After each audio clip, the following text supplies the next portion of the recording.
All right, well, JJ, before you get into your conversation with Dan Matjila, the former CEO of the PIC, let's take a look at who exactly Dan Matjila is and some of the accusations that have been leveled against him. Well, Matjila and his leadership style have been described in many different ways, JJ, and it really depends on who you ask.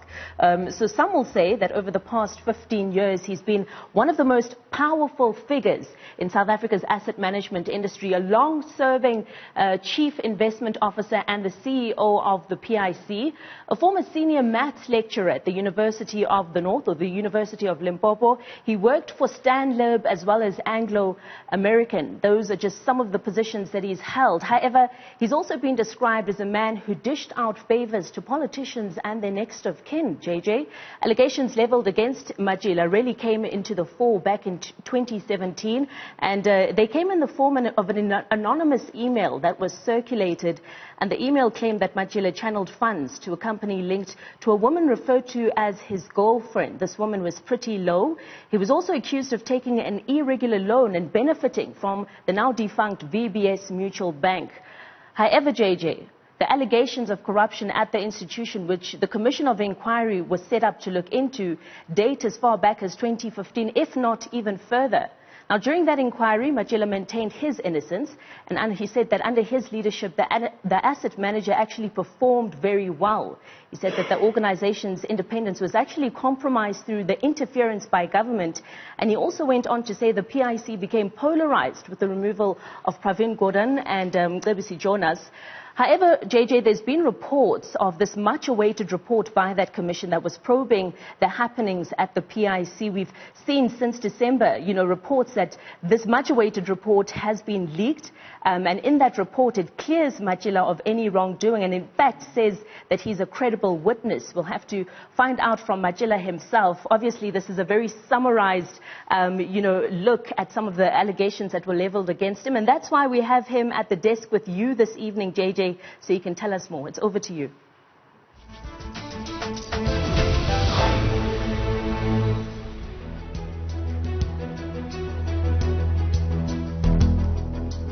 Okay, thank you, Lindy. Thank you for those headlines there and a little bit of the background. Of course, Dr. Matjila will have a lot to say about it. Thank you for giving of your time. Thank you, JJ. Yes, it's good to see you after such a long time. Thank you to the viewers. Yeah, it's been a long time. Yeah, it's been a while. I suppose you are happy to come because now at least you can be able to say, all of the allegations, some of whom Lindy just mentioned there, were all really, are all just allegations that they have no basis. Just want us to start there because, we've got an hour and I want us to use it very effectively to share so that you can share in your wisdom about the things you've been doing in the PIC. But let's just clear just the smoke and the fire immediately. Have you been cleared by the commission that was set up to investigate the PIC? The president announced in his State of the Nation address that he was going to release the report I think it was last week. Yeah. And the other news that we heard is that now the report is with the PIC.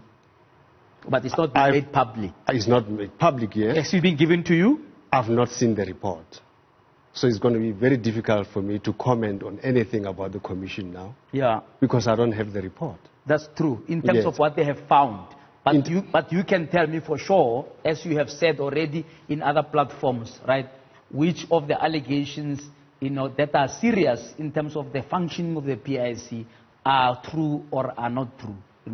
For example, there's a simple thing of governance, which I think we're going to start there. Yeah. An institution that has, 3 trillion rands that is managing. 2 trillion. 2 trillion rands that is managing is supposed to have very tight governance.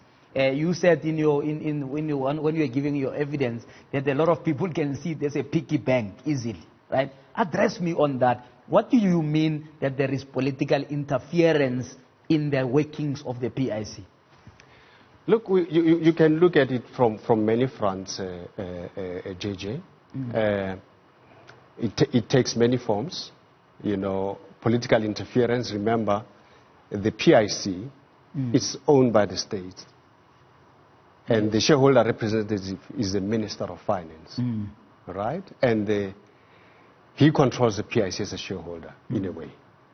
You know, the board, every director of the PIC has to be approved by the minister, or recommended by the minister to cabinet for approval. You know, for all intents and purposes, you can say that he's responsible for appointing the board of the PIC as a shareholder. Yes. And a politician, for that matter. So already you are in the political space because the minister is a politician, you know, looking after an institution like the PIC, you know. Now, those who get approved to sit on the board of the PIC are approved by cabinet, which is a political body, right? Yes. Responsible for the affairs of the country, you know. And now you come to investments themselves, you know. Throughout my years there, I've seen lots of investment that come from different people, lots of proposals from all quarters. And of course, politicians will be involved, will be making some of these transactions, you know. So that you know, space where politicians are quite intricately involved in the governance of the PIC per se, creates a problem for the PIC itself in its functioning eventually. I suppose that's the question that's facing many SOEs, because we've got a shareholder. If it was a private business and I'm a shareholder of a company, you know, I would, one, appoint the board that I want, right? And from time to time, I would want to understand what that board is doing, excuse me, to make sure that eventually I can get my dividends, right? So is the interference, right, outside the institutionally expected engagement that is normal between shareholder and board? In other words, the interference may not necessarily come from that line you've just defined. Minister of Finance, in this case, you've been at the deputy for a while. You've got the deputy becomes the chairman of the PIC. Deputy minister is chairman, you know, and then there'll be people from Treasury, etc., right? Those people, in a sense, you'd say they've got the duty, in fact, as shareholders, to hold the board accountable one way or another. But it seems to me, from some of the things that were said at the commission, I'm not sure who made the allegation, right, that the interference may even have been from a broader political circle. There was an example there of the Treasurer General of the ANC indirectly instructing or requesting some money from the PIC, even though that was indirect. Can you address that, whether or not the interference was broader than just that line of Treasury? I mean, as I said before, I mean, the process of what you call it, deal sourcing or deal origination. You know, that's where you see a little bit of political interference. Because in many cases, you know, throughout the years that I was there, I've seen deals whose principals or jockeys will say, well, here's a deal. It has been, you know, blessed by so-and-so. By so-and-so. Who's connected. Absolutely. And therefore, it's important that it should be done, you know, because it drives a particular political agenda, you know. So the system that we've put together to circumvent that, it's, you know, analyzing transactions on their own merit, you know. Regardless of who brings it, you know. You know, because it becomes problematic. We say we can't accept. But if you say that, you can't exactly be popular with the politicians, because if all the examples point to the opposite direction. I want you to talk about that after the break, right, to link it with your own issues now, to say, do you think that, therefore, because of that stance, because that sounds like a tough stance when you see how politicians behave. The politicians tell you straight that we must eat. And, you know, if you are there and you don't facilitate their eating, you'll be out, right? I want us to talk about it after the break. Dr. Dan Matjila is kindly agreed to spend the evening with us tonight. You can, of course, give us a ring throughout the night if you want to talk to him. You can also send us your WhatsApps. You can tweet us at JJ Tabane at Newsroom 405. Let's take a break now.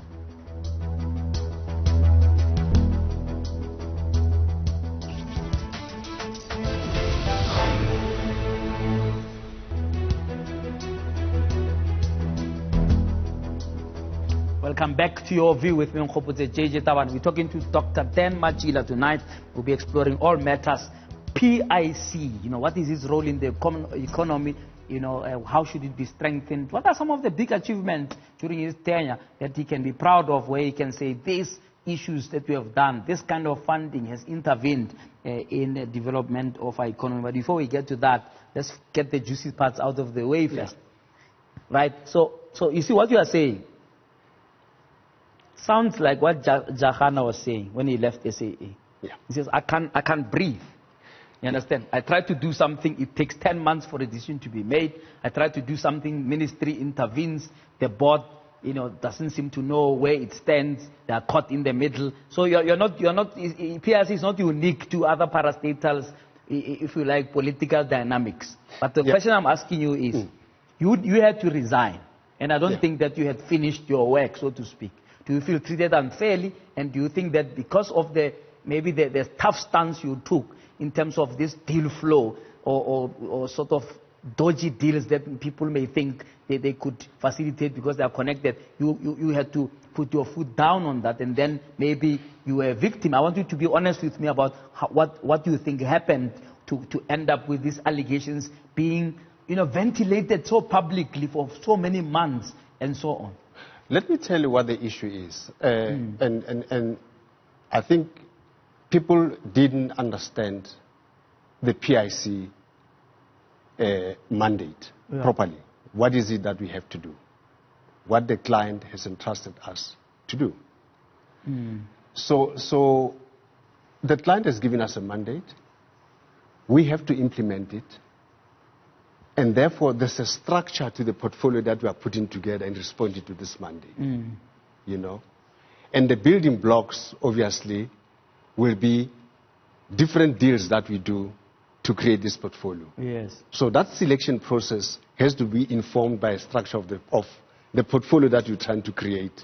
Which is, of course, responding to possible the economic evolution and so on and so forth, so that you capture the right kind of assets that will give you the right returns. Now, the problem is a lot of people think that the PIC is there to fund deals. So we have to respond to any request for funding that is there. If it's blessed elsewhere, then it has to be done.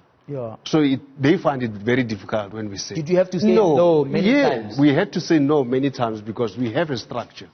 There is a portfolio that we are building here. If a deal doesn't fit into this structure, then it cannot be done. Right? So we have to say no. And be clear as to why we say no. Right? But no is not a good answer when people believe that they've got a good deal and it has to be done, So the more of those you have, the more pressure you'll have that this person is not helpful. Did you eventually come to an understanding, especially with Luthuli House, right, through the Treasurer General, that the things cannot be done that way? Or did it end up being like a spat to say, go away, I've got to go my own way? I'm trying to establish whether or not you got into political trouble. No, it's very important. The issue of the Treasurer General is different. It's not about the portfolio.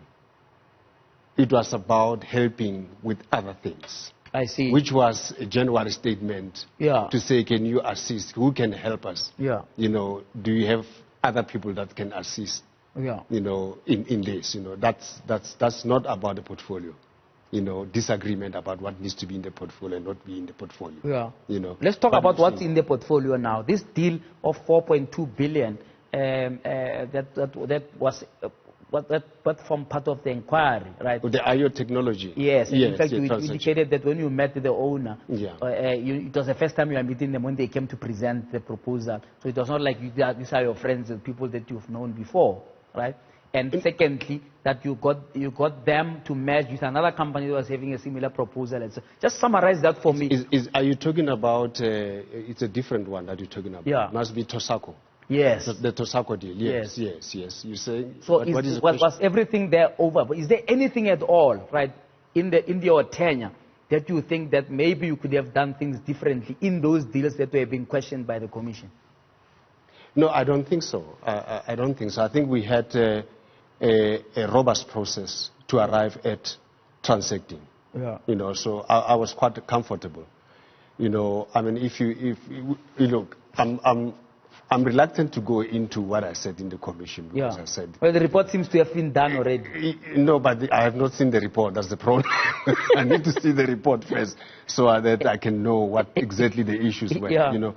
But one of the witnesses was complaining that I forced him into a relationship with the other. A marriage of convenience. Absolutely.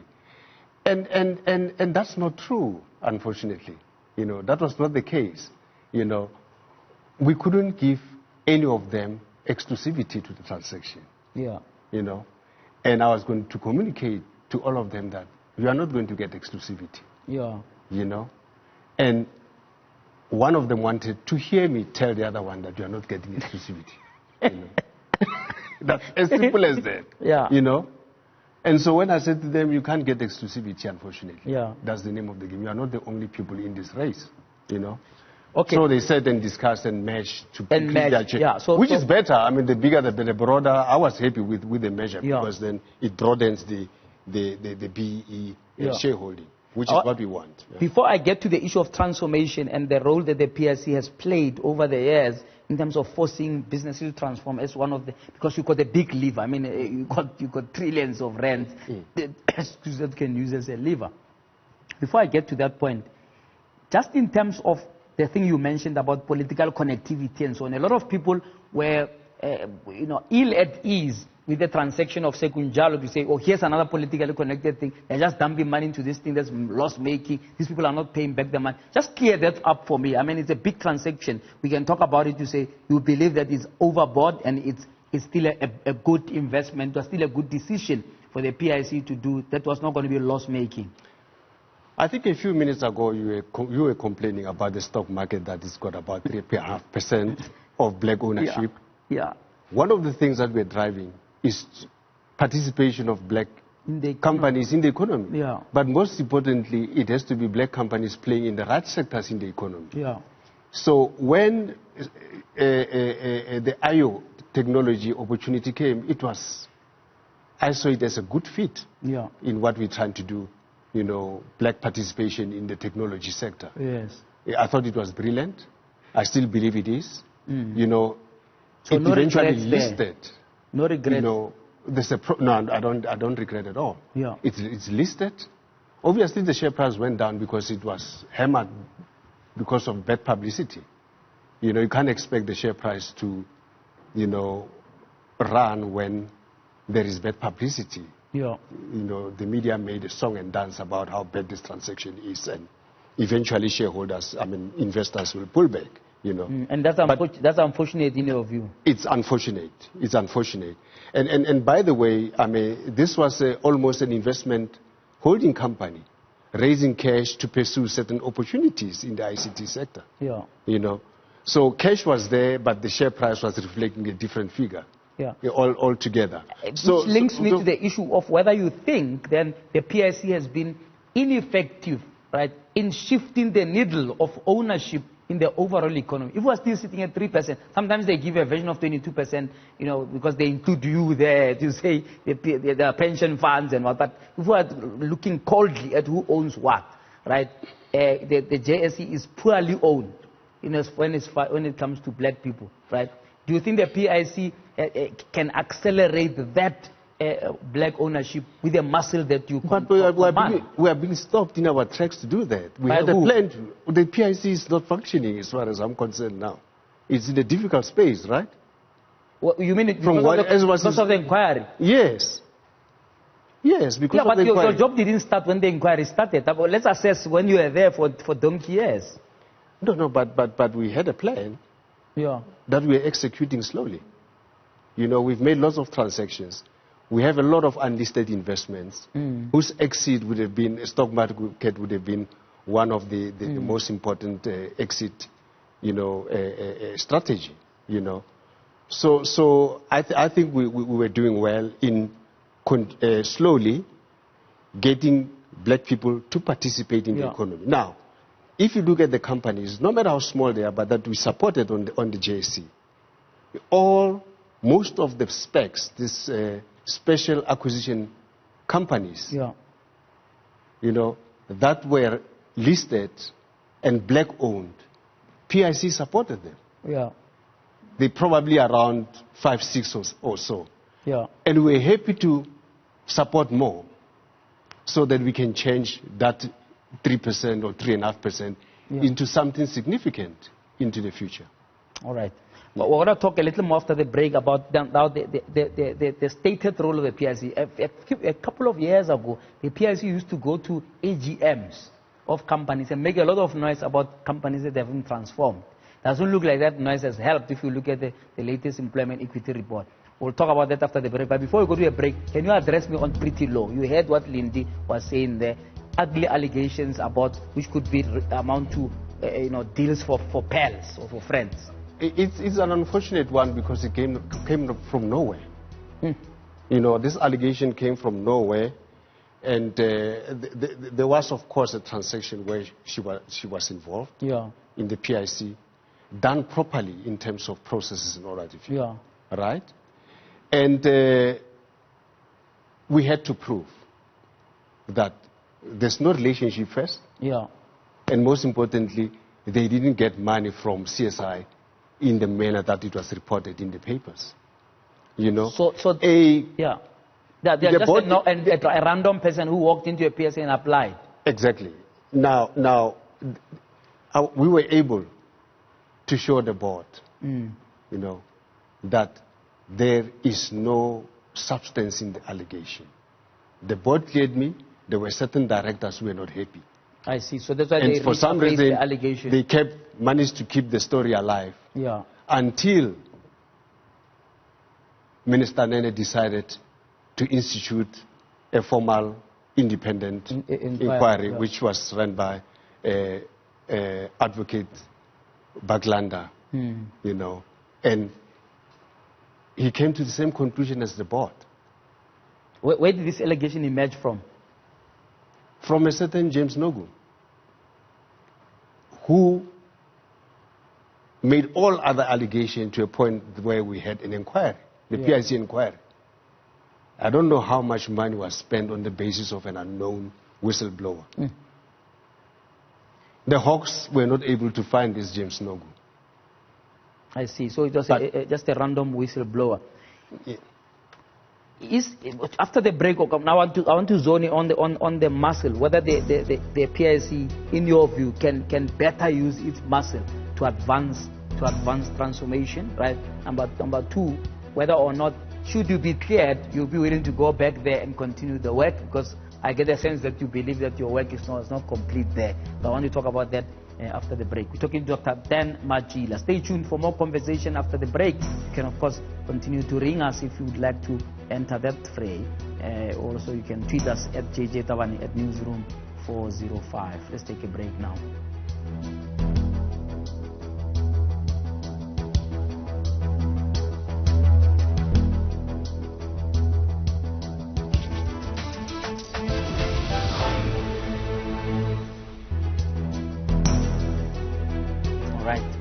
Welcome back to Your View with me on Koputse JJ Tabane. Now, the role of the PIC itself. Now, you described nicely how the PIC is owned, right?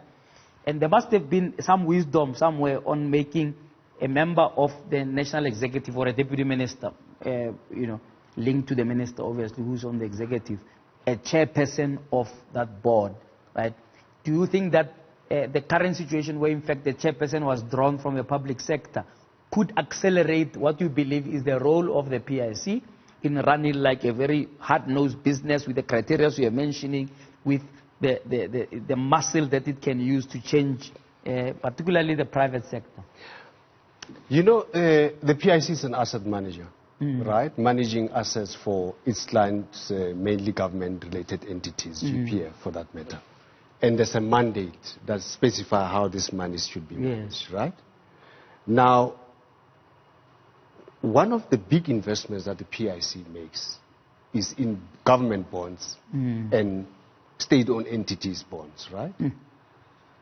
Now, the deputy minister, being the chairman of the PIC and also being the second in command at Treasury, that deals with the finances of the state, creates a bit of a problem because he sits in a conflict as to,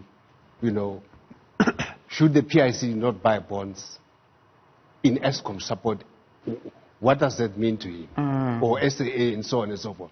So there's a serious fine line there for him, you know, in terms of which hat he will wear when he's at the PIC, when PIC is making investment decisions, you know, and tough decisions that we are not going to move, that, you know, and he has, you know, he presides over the PIC in that way, you know.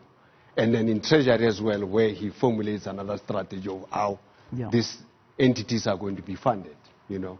So for me, I see that big conflict all the time that makes it difficult, you know, for him to do his job independently. You know, although, you know, he does not get involved in investments decision in the investment committee.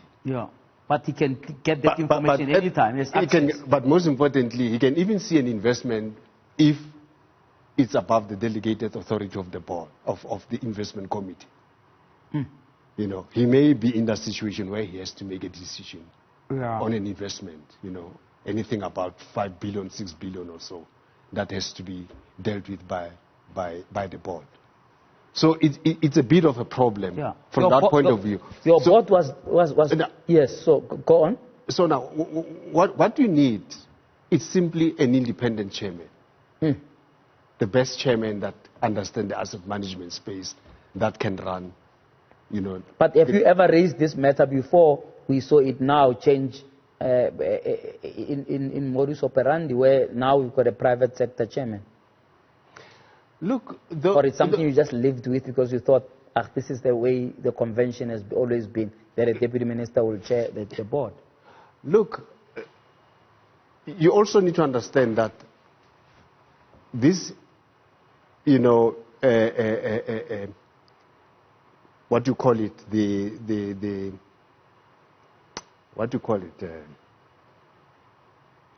almost the norm, if I can use that word. Convention. Well, convention of some sort, that the deputy minister automatically becomes the chairman of the PIC. It's a practice, it's nowhere in the law. Not in the law. It's just that if you look at the old PIC Act, it will say that the minister is supposed to be the chairman of the PIC. Actually. I see, so he can delegate. But then it says, if he's not able to preside over a meeting, he can then appoint someone in the board to represent himself, you know. So by making the deputy minister also a member of the board, became easy for the minister to delegate those functions. And it became a practice from then on. But it's not there in the law that says the deputy minister shall become the chairman of the PIC. And linked to what we talked about at the beginning in terms of interference, do you think that having an independent chair may also reduce the level of interference, whether formally or informally? I think so. I think so. Also, if there's an understanding that the minister is a shareholder in an asset manager, they don't own the asset. He must be concerned about the performance of the corporation. Is it sustainable? Is it profitable? Has it got the right, you know, capacity and so on and so forth? You know, are employees happy? Are they delivering on what they're supposed to? You know, so that they are able to deliver on the mandates of the client. To have been unhappy with you, saying you are a tyrant there. Well, it's a small group. In the name of the board. It's a small group. Clear that up for me. It's a small group that believed in Nogu. In what? Nogu, James Nogu. I call them members of the Nogu cult. Nogu cult. You know, I've had an amazing relationship. You're not a tough taskmaster. I've had an amazing relationship with my colleagues, many of my colleagues that I've worked with. And that can be seen in the performance of the PIC. We've done well as a team. We've done exceptionally well as a team. And the relationships were great, and we've created, you know, nice, you know, ideas, executed them, and made it PIC, you know, a well-recognized well-recognized Were you organization. irritated the way the board was dissolved? It looked like there was high drama there, you know, when the board suddenly all resigned, including the chair. I wasn't surprised because PIC was in a chaotic situation at that time. It was really chaotic, you know. So I wasn't surprised that it ended up in that sort of situation. And James Nogu was now, you know, relentless with all sorts of allegations, you know. All sorts of allegations, you know, against even the board itself, the chairman, you know, some directors. It was just terrible. So I wasn't surprised when that happened. And then the inquiry itself, you think it was a waste of time? No, I don't think it was a waste of time, really. You know, I have a lot of positive because I was able to share with them my experience throughout the years, what has worked and what hasn't worked, and what I believe should be done. And this is something that I've put before the board at some stage to say, we need to restructure PIC, you know, to depoliticize it. You know, I don't think the way the operating environment with Treasury playing the role that it's playing. You know, one of the things that we grappled with was approval of incentives. You know, through the minister's directive, he instructed us that he must approve bonuses for senior executives. Not the board. Not the board. And there was an HR policy clearly approved by the board, and we performed and, you know, we signed contracts to say we shall deliver on X, Y, and Z. We perform. You know, when we're supposed to be paid, they say, no, but, you know, you can't get this, overriding the board. So that's one other thing that created a lot of problems. Were you tired of fighting? That's why you No, I don't get tired of fighting. I didn't leave. I was told to leave. In fact, let me clear this one. I was told to leave. Outside the formal process? I was told to leave in the board meeting on the 23rd of November. By who? By the board? Yes, by the chairman. By the chairman. By the old board that resigned? Yes. Yeah, before they resigned? Yeah, the chairman on behalf of the board told me that my contract has been cancelled. Sure. You know, after I wrote a letter that says, let's start negotiations of my exit in line with my employment of contract. Because my employment contract says I have to, you know, tell them in time, notify them in time of my intention to leave. To leave. And so I was open in those negotiations. But for them, I think it was opportunity to say, to go get now. Yeah, you know, we're so not. Are you suing them? Well, we'll see later. I'm sure there will be legal minds that will assist me in dealing with the matter. I see. But you know, suing is another matter. But talking and trying to resolve matters, it's a better strategy. But you'll be willing to go back if they wanted you back? Look, or if you moved on? If they want me back, the PIC has to be in the right operating environment. Which means? A different environment altogether where it's independent, you know. You don't think what has been done so far is a step in the right direction, appointing the private sector chair? But that's not enough. You know, the board has to be appointed differently, in my view. And not just be like a decision of one sector, if you like. Okay, we'll talk about that some more, but let's go to the lines now. Christopher, good evening. Good evening, JJ. How are you? I'm all right. How are you? I am very well, thanks. And good evening to Dr. Matjila.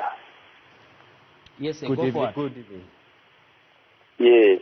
I just want to pose a question, or maybe it's a comment to Dr. Matjila. Yes. I was just wondering, because there is this thing with employees of the government employees, that we don't have a say in our money, how it's being used. We are really not happy, Dr. Matjila. If, let's say, I'm a teacher for the past 10 years, I'm making an example, simple example. Why can't you say, maybe if I have accumulated, say, about 2 million rand in my money that is in there in the PIC.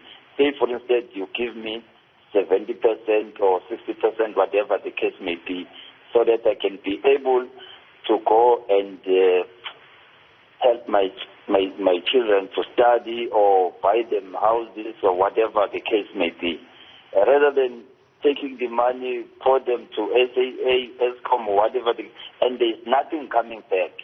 Because if you do that, help the employees of the state, definitely sure, you'll be able to get the money back, but maybe it will have that small portion of the penalty or whatsoever.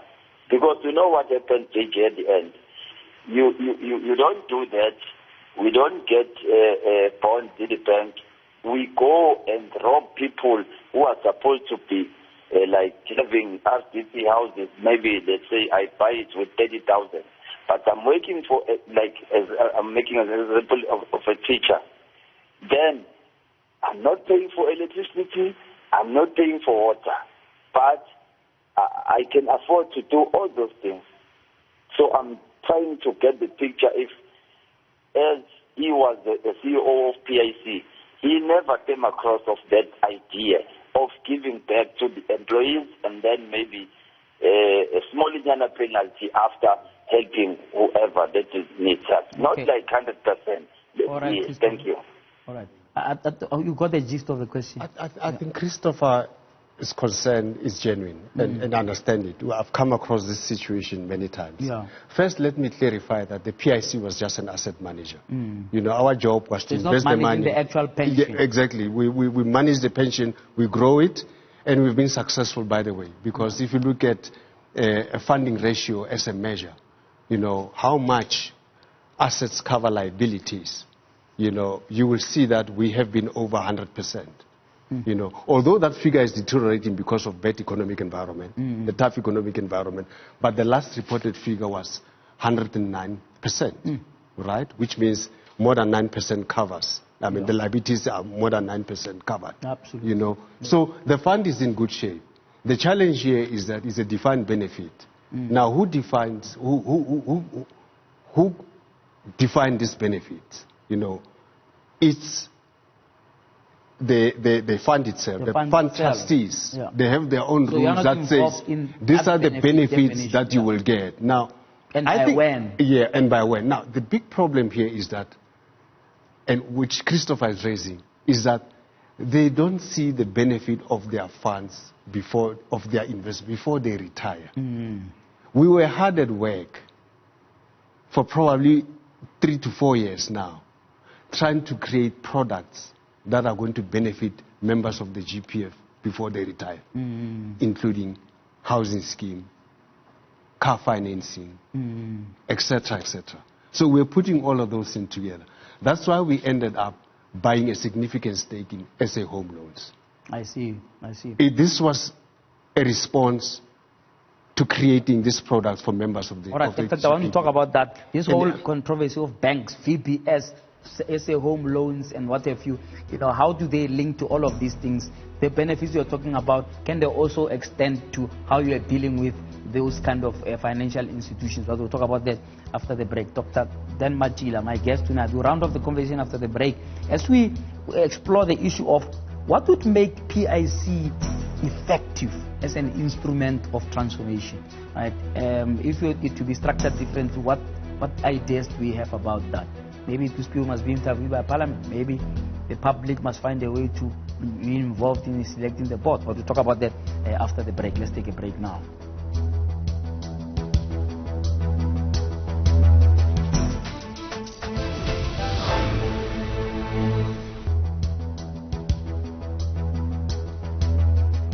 Okay, we're rounding off our conversation now with Dr. Matjila.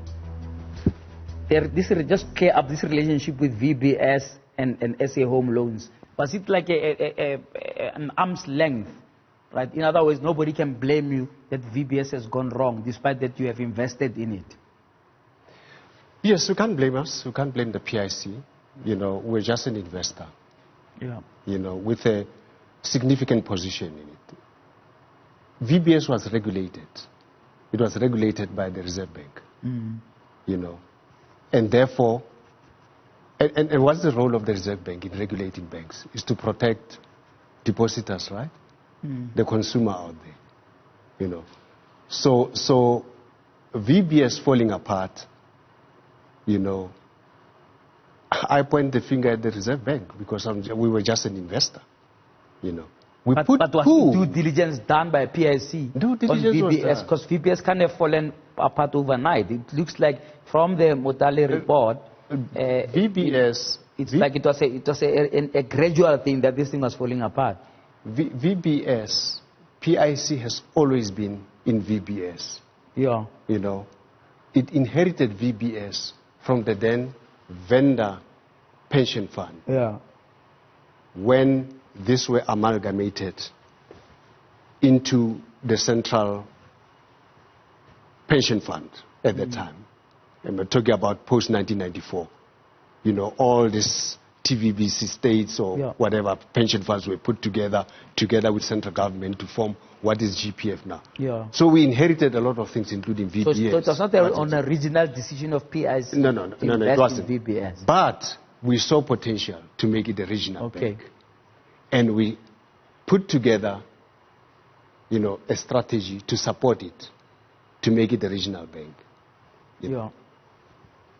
To an extent that we even put 2 of our senior executives onto the board. Yeah. You know, and as I said, it was regulated by your council. Your council was very angry at the fact that a forensic company alleged that you got a 2 million rand loan from VBS, which tended to be false according to your testimony. Where did that come from? How does somebody concoct a 2 million rand loan that doesn't exist? I tell you, JJ, I was under attack. You know, even attacked as a director on EcoBank that, you know, I'm flying first class and so on. This was really ridiculous. I'm sure you can recall that. Yeah. Sure. Really ridiculous, you know. You know, I had no business relationship with VBS. Yeah. You know, how someone in the PIC or the service provider of the PIC came to the conclusion that I took, you know, a 2.5 million loan from VBS. Yeah. It's shocking to me. But when people are all out to attack... Anything can fly. Yes, the wild dogs were out there. And but what explanation was there? Was it because there was some kind of transaction, I still want to know. You and the VBS? Was it just a completely wild allegation? I still need an explanation. Because the investigators, in their report, did their own lifestyle audit on me without seeking permission from me. And in that report, they say they tried to contact me and, you know, they couldn't find me. It's crazy. You know. So this was all part of the plan to make Dan Matjila look like a thief. But who do you point the finger at the moment? I don't know. That's why I'm waiting for the report. Maybe it'll tell me exactly who I should point the finger at. All right. I just want to take a call. But after the call, please tell me in 2 or 3 big themes, right? How can the PLC be more effective as a sharp instrument for transformation? And if you are saying the board and so on must be structured differently, what ideas do you have about that? Daniel, good evening. Good evening, gentlemen. How are you? I'm all right. How are you? How's Tabane tonight? Tabane is quite cool and a little bit humid, brother. Always on a holiday over there, man, Daniel. Okay, tell us what's on your mind. All right, brother.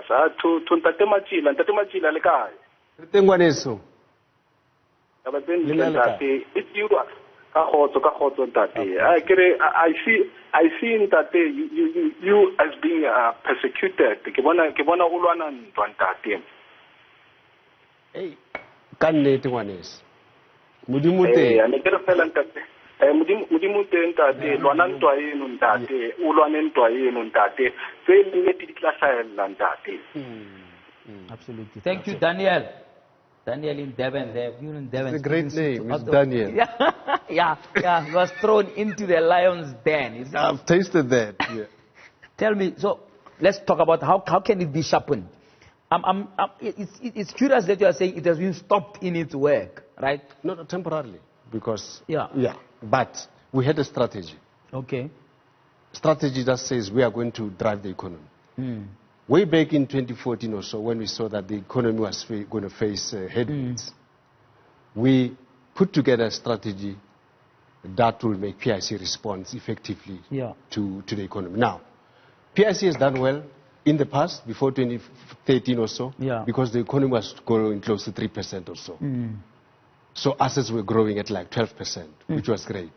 Now, when we saw that the economy is going to slow down, because we recognize the fact that PIC assets were almost more than a third of GDP, South Africa's nominal GDP, we said, but we can also influence the economy and not wait for the economy to buoy the asset. You know, so we put together a strategy to start investing directly in the economy. You know, putting money in unlisted investment and targeting sectors that have huge social impact, in other words, jobs creation and so on, as well as good returns, which are well defined in the new growth path and many other papers, social infrastructure, economic infrastructure, manufacturing and so on and so forth. So we're putting together a strategy like that within mandate parameters, and even went to the client to say, let's allocate more to unlisted investments so that we can spare the economy. You know, that's what we did. And in addition to that, of course, you need the right governance, you know, and the right people to be able to drive this kind of a strategy. Now, on a big scale, you can't have the same PIC as it is driving economy in that way. You need to restructure it in such a way that it's able to implement the strategy directly with partners and so on. So the strategy was there to say, we are going to drive the economy with these investments. We recognize quickly, you know what the big problem is? The JSE has disconnected from the economy. If you plot the JSE against the economy, there's a disconnect now, which shows us pool of capital that are sitting on the JSE are not finding themselves into the economy, affecting the economy, because the top 6-7 stocks are exposed to global economy, big market stocks, but all the pension funds and all that track the index, all they are in there. So we said, let's just create an investment strategy to invest in the economy, and we can even use the JSE, by the way, you know, to crowd in other investors. Give me one big example of the intervention you have made that you believe has you know, made the necessary move or move the needle towards economic growth. Just one. Because one of the things that I heard you saying in the inquiry is that the inquiry is actually inquiring over maybe 10% of the entire you know, capital revenue or whatever. It's a whole lot of things. First, we had a program for black asset managers. Within that black asset management space, we said they must also train black youth as part of the offering and deliver on the returns. So we were able to drive transformation in the asset management this way by giving black people an opportunity, right? And then we did unlisted investments. In the unlisted investment, we used black advisory firms to also advise so that they become part of this. So we were trying to use the PIC investments to drive transformation, and also PIC as a corporate, its activities to also benefit, you know, the historically disadvantaged. And at the same time, delivering on the returns. Absolutely. That balance is important. Jimmy Harangua, good evening. Good evening. How are you? How are you doing? All right, fine, thank you. My brother. How are you doing? I'm well. I'm fine, man. Yes. I just want you to comment, Dugi, as a former CEO of the PIC. What do you think was the reason for the vile attack and the James Nogu saga to attack the CEO of the PIC in a manner that you were attacked? And what was the motivation, especially when the PIC was performing so well, assets growing from 300 billion to over 1 trillion? And suddenly there was this concerted attack and concerted effort to derail the PIC. What do you think really was behind? The motive. Thank you. Thank you, Jimmy. Round us off with that answer. The answer is because of transactions, rejecting transactions that were not fitting the mandate. So are we going back to that political interference? Yeah. How can it be fixed now? Come, let's tackle that as my last question. How can this be fixed? You see how the SABC board is appointed. At some point, the then Minister of Communication wanted to change the powers of Parliament to actually be able to, in other words, they wanted to do the opposite of what you are trying to suggest. PIC is a regulated entity. Asset managers, have certain compliances that they need to meet, to continue to operate their license, including the governance. And the FSCA can play a central role in making sure that the directors that are appointed onto the board don't have conflicts, and most importantly, they have the right experience, capacity, or what have you, to drive the affairs of the PIC as an asset manager. I see. Independent of political interference. Look, it looks like it's going to be a long journey, but look, we're looking with interest what your next move is going to be, and of course we're looking at interest in what the report is. Maybe you'll come back once we have seen the report to come and help us understand what's in there. I don't know, but you are welcome here on Newsroom Africa to come back. But thank you for your time. I really appreciate it. I know that when you've gone through the things you have gone through, it's not always easy to share and talk about it and so on, because it always ends up with a regurgitation of these allegations that are false in your view, etc. So I really appreciate that you've come and talked to us. No, thanks a lot for giving me an opportunity to speak to the South Africans, my fellow South Africans. All the best with all you are doing going forward. Sure. All right, Dr. Dan Matjila, the former PIC CEO, sharing with us his views about what that very important organization should be doing in our economy, to grow the economy, to make sure that we can take South Africa forward. We didn't have time. I thought I was going to ask him about the budget, but we don't have time, unfortunately. But you stay tuned, because Leslie Marston, who's the Vice President of the BRICS Development Bank, is my next guest. Stay tuned.